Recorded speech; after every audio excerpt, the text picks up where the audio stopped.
ఇక కల్వకుంట్ల కవిత గారి గురించి ఇక రోజుకో ముచ్చట మీ అందరికి తెలిసిందే. మొత్తానికైతే మీడియా స్పేస్ తీసుకోవడంలో మాత్రం ఖచ్చితంగా సక్సెస్ అవుతుంది.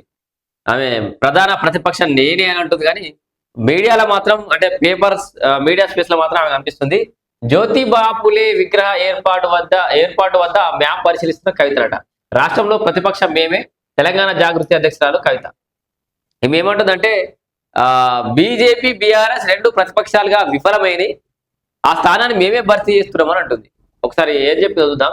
రాష్ట్రంలో బీఆర్ఎస్ బీజేపీలు ప్రతిపక్షాలుగా విఫలమయ్యాయని, అందుకే కాంగ్రెస్ ఒక్క హామీ కూడా నెరవేర్చకుండానే ఎక్కువ స్థానాలు గెలుచుకుందని జాగ్రత్త అధ్యక్షురాలు కవిత అన్నారు. సో బీఆర్ఎస్ బీజేపీ విఫలం కావడం వల్లనే కాంగ్రెస్ సఫలమవుతుంది అని అంటుంది. సరే, బీఆర్ఎస్ బీజేపీ విఫలమైన అనే విషయం అందరికి తెలంగాణ రాష్ట్రం యావత్ తెలంగాణ తెలుసు. కానీ మరి జాగృతి అధ్యక్షురాలుగా మీరు ఎక్కడ సఫలమైనా కూడా జనాలు చూపెట్టాలి కదా అక్క. అంటే ఈ విషయంలో మేము సఫలమైనం, ఇవి సాధించినామని చెప్పుకోవడానికి ఏమైనా ఉండాలి కదా. మొత్తం ఎన్ని మున్సిపాలిటీలు కైవసం చేసుకున్నాం, ఎన్ని మున్సిపాలిటీలలో పోటీ చేసినాం, గిన్ని స్థానాల్లో పోటీ చేసినాం, గిన్ని కైవసం చేసుకున్నాం అని చెప్పే పరిస్థితులు ఉన్నావా? లేదు. సరే, ఏది ఏమైనా చూద్దాం ఒకసారి.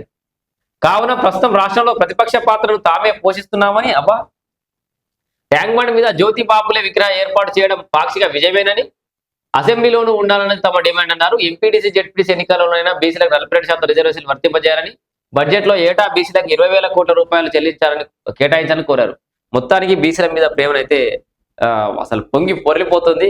గత 10 ఏళ్ల కాలంలో వాళ్ళ నాయన పార్టీ అధికారంలో ఉన్న కాలంలో ఏ బీసీలు యాదికి రాలే, ఏ బీసీ నినాదం లేదు, ఏ సామాజిక న్యాయం లేదు, లొట్ట బీసీ ఏం లేదు. ఇక ఇప్పుడు మాత్రం సామాజిక న్యాయము, బీసీలు, మహిళలు, జ్యోతిబాపులే, అంబేద్కర్ అందరి యాదకత్తురు అక్కకి. సో ఏదేమైనా సరే, ప్రజాస్వామ్యం రాజ్యాంగం ప్రకారం అందరికి హక్కు ఉంది రాజకీయాలు చేయడానికి. చెత్తును మంచిదే. కాకపోతే ఇక్కడ బీఆర్ఎస్ బీజేపీ ఫెయిల్ అయినాయి వాస్తవమే. మరి నువ్వేం ఏ విషయంలో సక్సెస్ అయినా కూడా చూపెట్టుకోవాల్సిన అవసరం ఉంది. కవితక్కనైతే మొత్తానికి సిద్దిపేట నుంచి పోటీ చేస్తా, లేకపోతే బోధన నుంచి పోటీ చేస్తా అని చెప్తా ఉంది. సిద్దిపేటలో ఏదో భూమి పూజ అన్నది 17 తారీఖు, 18 తారీఖు, 19 తారీఖు అన్నది అది పోస్ట్ పోన్ అయిపోయింది. మళ్ళీ 7 తారీఖు ఏమైందట, ఆ 7 తారీఖు కూడా ఉంటుందని లేదో తెలియదు. ఇట్లా సిద్దిపేటలో ఉన్న చాలా మంది నాయకులతో మాట్లాడే ప్రయత్నం చేస్తుంది. అండ్ ఇక్కడ చిన్న విషయం గుర్తుపెట్టుకోరి, ఆమె చాలా పదే చెప్తుంది మీడియాలో, బీఆర్ఎస్ పార్టీ నాయకులు నాతో టచ్ లో ఉన్నారు అంటుంది. బీఆర్ఎస్ పార్టీ నేతలు టచ్ లో ఉన్నట్టుంది. ఆమెకి వేరే ఏ పార్టీ నేతలు లేరు కదా. బీఆర్ఎస్ పార్టీ నేతలు టచ్ లో ఉంటే నొరిగేది ఎవరికి? బీఆర్ఎస్ పార్టీలో ఉన్నటువంటి అసంతృప్త వర్గాన్ని సాటిస్ఫై చేయడము, అక్కడ నెగిటివిటీని కొంచెం తగ్గించే ప్రయత్నం చేయడమే అల్టిమేట్ గా ఆ పార్టీ వాళ్ళే మేలు చేసుకునే ప్రయోగమే దానికి కొత్త జనాలకైతే అర్థమవుతుంది. ఎందుకంటే ఇప్పుడు బీఆర్ఎస్ పార్టీ నేతలంతా అంటే అదే బీఆర్ఎస్ అధిష్టానం వల్ల అవకాశాలు రాకను, ఆదరణ లేకను, ఇబ్బందులు పడో బయటకు వస్తారు. వాళ్ళే కొత్త ఓటు బ్యాంక్ అయితే ఏం కాదు.